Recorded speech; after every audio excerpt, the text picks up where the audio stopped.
Bayangkan sejenak, Anda memiliki sebuah villa di Bali, lokasinya strategis dekat dengan pantai, desainnya indah, dan setiap bulan ada wisatawan mancanegara yang memesan melalui Airbnb atau agen perjalanan online lainnya. Tarif sewanya sekitar 2,5 juta rupiah per malam. Namun pertanyaannya, jika villa tersebut dibeli dengan harga 3 miliar rupiah, berapa lama modal yang akan kita keluarkan bisa kembali? Akankah 5 tahun, 8 tahun, atau bahkan lebih cepat? Dalam video ini saya akan membahas secara detail cara menghitung ROI atau Return of Investment serta okupansi dalam investasi properti.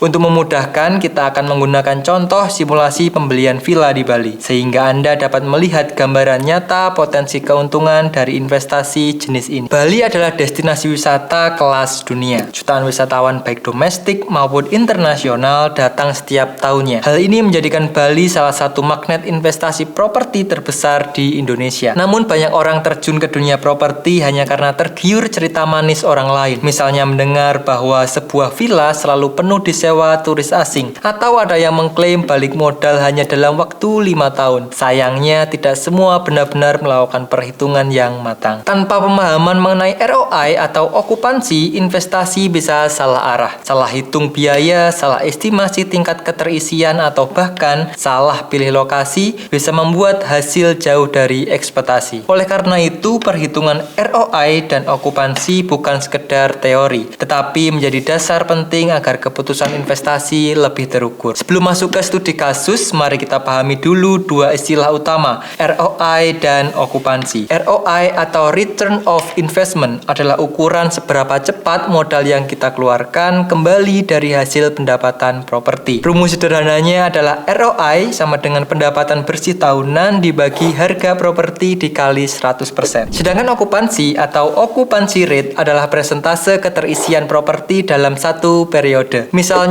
dalam sebulan terdapat 30 hari dan villa terisi 18 hari, maka okupansinya adalah 60%. Dua hal ini sangat berkaitan. Semakin tinggi okupansi, semakin besar pendapatan dan ROI pun akan lebih cepat tercapai. Namun jangan lupakan biaya operasional seperti staf, listrik, air, pajak, internet, hingga komisi dari platform penyewaan online. Sekarang mari kita masuk ke simulasi nyata. Anggaplah saya membeli sebuah villa di Bali dengan harga 3 miliar. Jadi kita asumsikan harga beli villa 3 miliar, harga sewa per malam 2,5 juta, okupansi rata-rata 60%, sekitar 18 hari per bulan, biaya operasional sekitar 30% dari pendapatan bruto. Pendapatan bruto tahunan 2,5 juta dikali 18 dikali 12 bulan, sama dengan 540 juta per bulan. Biaya operasional sekitar 30%. 540 juta dikali 30% sama dengan 162 juta. Pendapatan bersih 540 juta dikurangi 162 juta menjadi 378 juta per tahun. Dengan demikian kita dapat menghitung ROI-nya dengan 378 juta dikali 3 miliar dikali 100%. Hasilnya sekitar 12,6% per tahun. Dengan angka ini modal 3 miliar bisa kembali dalam waktu sekitar 8 tahun. Jika kita bandingkan dengan deposito bank yang rata-rata memberikan 4-6% per tahun,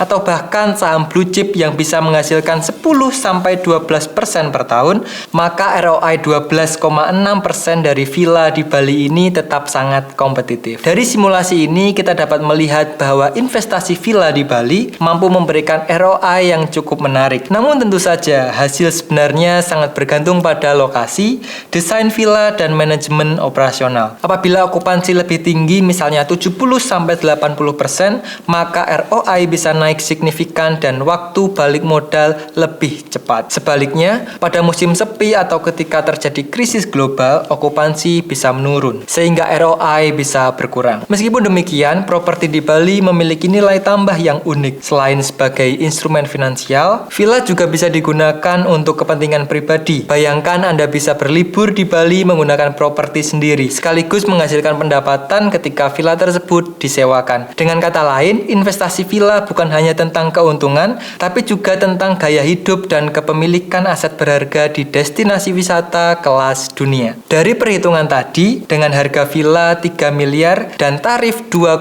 juta per malam dan okupansi rata-rata 60%, kita bisa mendapatkan ROI sekitar 12,6% per tahun. Artinya, modal berpotensi kembali dalam waktu kurang lebih 8 tahun. Tentu saja ini hanyalah simulasi. Hasil aktual bisa lebih tinggi atau bahkan lebih rendah. Tergantung pula dengan lokasi, strategi pemasaran, dan kondisi pasar pariwisata. Pertanyaannya adalah, jika Anda memiliki kesempatan, apakah Anda tertarik memiliki properti di Bali, baik untuk investasi maupun gaya hidup? Silahkan bagikan pendapat Anda di kolom komentar. Saya ingin menekankan bahwa investasi bukan selalu tentang keuntungan, tapi tentang gaya hidup. Mungkin itu sedikit gambaran tentang investasi properti. Jika Anda merasa video ini bermanfaat, silakan klik tombol like, bagikan kepada rekan Anda yang juga tertarik pada investasi properti. Dan jangan lupa subscribe agar tidak ketinggalan video menarik seputar investasi. Saya Awan, terima kasih.